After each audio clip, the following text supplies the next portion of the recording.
markii aad dhahdo kale miiska wax saar oo kale inuu la gafaayo fartaadii fartiisa inaad isku aadiso dhahdo hal il inuu xiraayo.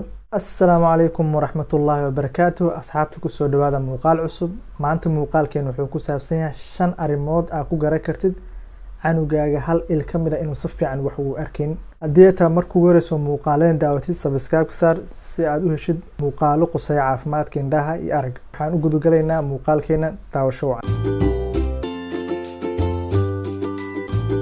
mar kale oo anigoo ah Dr. Yaxya ugu barateen muuqaalada ku saabsan indhaha iyo aragga. markii canugaaga hal il ka mid ah oo daciif tahay aad bay u adag tahay inaad garatid, sababtoo ah waxaa laga yaabaa hal il ka mid inuu aad araggiisa fasiix u tahay oo aadan fahmeyn, taas oo marka qaar kugu adkaa karto inaad garatid oo xitaa laga yaabo inuu ku weynaado. marka 5tan arrimood haddii aad ku aragtid canugaaga waxaa laga yaabaa in hal il ka mid ah araggiisa aysan fiicneen, taas oo loo baahan yahay inaad dhakhtar indha u geysid si loo hubiyo labadiisa indha inay fiican yihiin.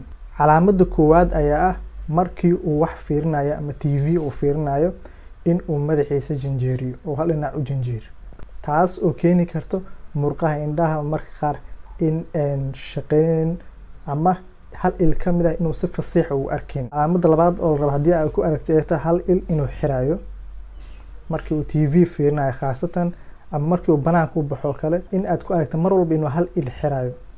calaamadaasna waa calaamada labaad aad ku garan kartid ama aad ku fahmi kartid in labadiisa indho mid daciif tahay. inta badan waxaa dhacdo isha daciifka inuu xiro si ishaas u xoog badan mar walba uu si fasiixa ugu arko. calaamada saddexaad kuu sheegi karto canugaaga in labadiisa indho mid ay daciif tahay ayaa ah in uu marka qaar madax xanuun zaa'id uu qabo, ama markuu wax yar buug fiiriyo kale inuu madax xanuun qabo, ama caadi ahaanba madax xanuunkiisa ay iska soo laabanayso, ama qandho badan inuu leeyahay xilliga weliba uu maaragtay uu wax baranayo ama iskuul u dhigto ama dugsi. calaamadaasna waa calaamad kuu sheegi karto labada indho ee canuga in ay mid ay daciif tahay.